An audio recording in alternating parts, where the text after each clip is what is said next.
Kaixo, urte berrion, Zumaia eta Izarna Zabalko ume dandanoi. Ze moduz hasi zeate urtia?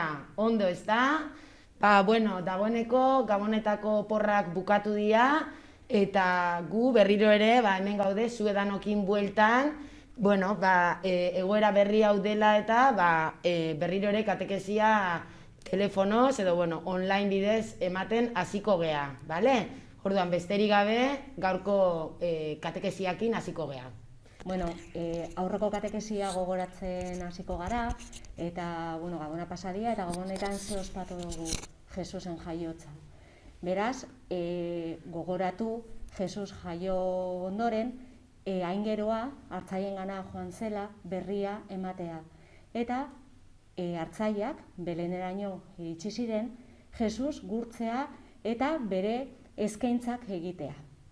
Guain hasiko gea, gai berriarekin, aste honetako gaiarekin. Hartzaia bakarrekan etzian aiatu Belenera, beste batzuk ere iritsi ziren urrutitik. Ea zeintzuk iritsi ziren. Badakizue zeintzuk etorri zian urrutik? Segurazki baietz. Zuek osargi ezate eta badakizue. Bai, 3 errege magoak etorri zian urrutitik. Abek, badakizue nola konturatu zen zerbait berezia zegoela, Jesus jaio zala, izarran bitartez.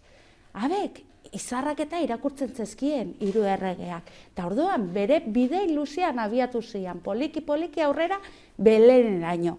Area iritsi zirenian, Jesusei opariak egin zizkien. 3 opare mota egin zizkien. Bat, urrea. Badakizue zergaitik? Erregezalako. Bigarrena, intzentzua. Badakizue zergaitik? Zeruko eta lurreko erregezalako. Eta 3. mirra. Badakizue zergaitik? Gizona zalako, gu bezalakoa. Bale, eta esan dugun bezala, seguru zuei ere erregeak gauza pila bat ekarri dizkizuela. Orain guri tokatzen zaigu baita ere Jesusi erregaloak egitea. Eta guk nola egin diezaiokegu Jesusi erregaloa? Guk ere berari adoratu dezakegu. Nola, beraretaz gogoratzen, erresatzen, erakutsi bezala, beretaz gogoratzen garenean eta berekin hitz egiten dugunean adoratu egiten dugu baita ere. Erregeak berari erregaloak eman zizkioten bezala, gure erregalo gehi handiena berari gehien gustatzen zaiona zein da gure bihotza eskaintzea. Eta gure bihotza eskaintzen diogunean onartzen dugu eta adoratzen dugu Jesus.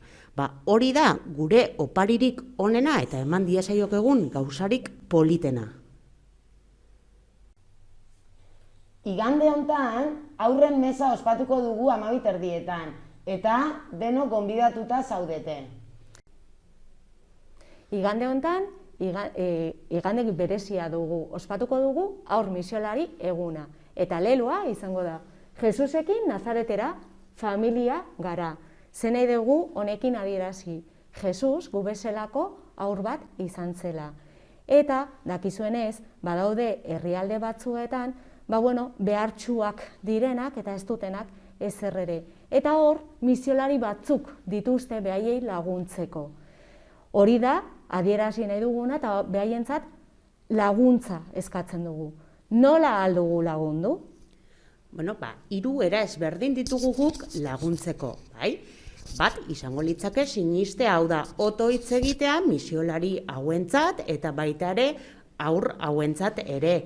Gure otoitzarekin beraien bihotzak eusten ditugu eta asetzen ditugu, Bigarrena, zerbait gogoratzen baldin baduzute edo zerbait egin nahi baldin baduzute beraien alde, egin dezakezute. Eta 3. Adibidez, egin dezakeguna da, zuek duzuten pagatik pixka bat kendu, eta itxulapikora sartu. Gero itxasok azalduko dizuen nola egin itxulapiko hori. Baita ere, pagarik ez baldin baduzute, goxokiak erostera joaten zaretenean, agian zerbait gutxiago erosi eta soberan duzuten diru horrekin itxulapikoan sartu. 3 modu hauetara, seguru asko laguntzen diegula. Eta orain itxasok azalduko digu nola egin ditzakezuten hemen atzean dugun itxulapikoa.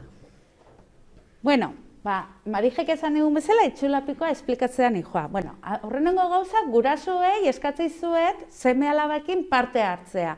Danok familian egingo dugu itxulapikoa. Egingo dugu margotu.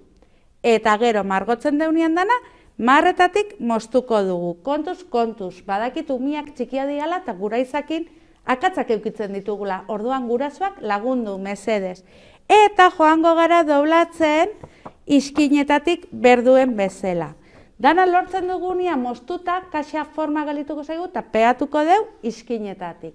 Eta hor, joango gara, Marijek esan duen bezala, gure dirutxori ez deuna gaztau sartzen. Baita ere, zuek hasi eta gero, zuen gurasoei, aitona monai, izekoi ere eskatu diezaiezue parte hartzea eta etxulapiko horiek betetzea. Etxulapiko hauek pixkat betetzen ditugunean, igandean mesetan eskainduko dugu haur miselari egunean, eta ea zenbat umetxori lagunduko diegun. Diru horrekin.